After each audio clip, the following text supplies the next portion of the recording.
Now it's deja vu in Malawi as President Lazarus Chakwera goes head-to-head once again with former leader Peter Mutharika in Tuesday's presidential race.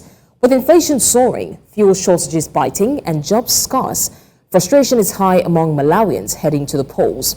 A new Afrobarometer survey shows the vast majority of citizens believe the country is heading in the wrong direction. With memories still fresh of the 2019 election results being thrown out by the courts over widespread irregularities, the question of transparency and fairness looms large. We now cross over to our correspondent Bongani Siziba, who joins us from the capital Lilongwe with the latest. Bongani, what's the update on the elections we're expecting? A very good afternoon to you, Blessings, and our viewers at home. It's just hours before Malawi heads to the polls, and it's highly anticipated general elections. The atmosphere here is remarkably quiet, a stark contrast to the usual hustle and bustle of pre-election activities that I've witnessed in other countries that I've covered in Southern Africa. Over the past hours, I've been driving around several neighborhoods, speaking to citizens about their daily routines despite the looming electoral moment. But I'll ask my colleague Bonelom Kasibe just to show you. We are at a service station and we can see the queue is very long here with motorbikes, cars, all they are here for fuel. One of the problems, the challenges that people are facing here in Malawi, the fuel challenges, and also there is also the drought challenges. Some of them that I spoke about fertilizers, because many Malawians depend on agriculture, so the high cost of fertilizers and also the electricity problems are as you can see here, the queues, they are queuing for fuel, and some of them have to travel to their respective homes just to vote tomorrow. But let me just bring in Yamikani, a political analyst, just to speak to us about the political atmosphere. Thank you for joining us, ma'am. You can come closer.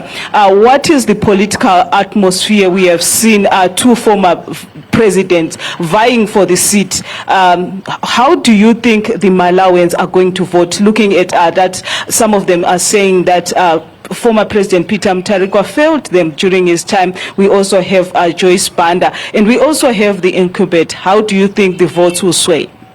Basically, if you look at the atmosphere, I think it has been a bit quiet. Of course, we've seen some forms of violence in different districts during the campaign period, but it has not really escalated as compared to other countries, what we've seen in other countries. It's been managed, although some people have lost properties like cars. Some people even were injured, but we haven't seen the extreme to like death. Well, if you look at the former presidents competing in the past elections, what they are bringing, if you look at the manifestos and the messages that they were delivering during the campaign period, it was like, during my time, I achieved this. So they are looking at the achievements that they made, and then they're looking at the current situation. You just said about the fuel shortages. So the previous presidents are saying we did not have this during our time, so we can resolve this. Looking at the mistakes or the problems or the challenges that the current government is facing. But the current government also has concentrated on indicating what they have achieved. You look at the road infrastructures and some other things that they think they have achieved, and they think it's remarkable that they should remain into power. So looking at what they're saying, what they've brought on the table, looking at their manifestos, everybody's trying to bring in solutions to the current problems. The main challenge that we have in this election is that our political system, our electoral system changed in 2020.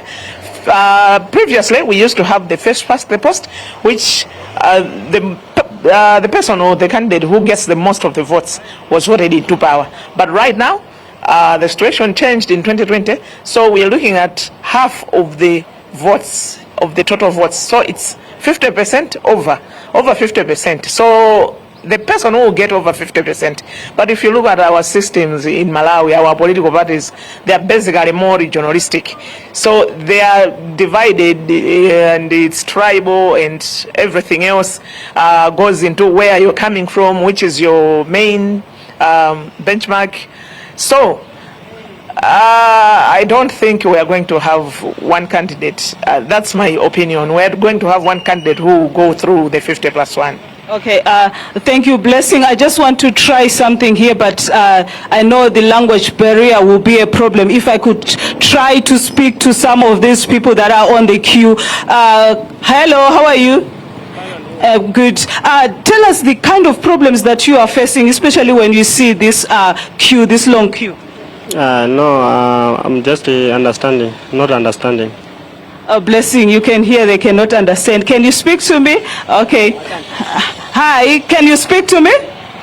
Okay, so Blessing, the problem here is language barriers, but you can see the queues here, the fuel queues that are here, and it's one of those filling stations like we have been going around. The queues are like this, so Malawans will be going to vote tomorrow, so it's left to them on how they will vote, but the challenges that they are facing here in Malawi, it's fuel challenges, drought, and also the unemployment rate. It's now back to you in the studio, Blessing. Thank you so much, Bongani. Regardless of the language barrier, we can see the cues and the effect as well. Thanks for the update.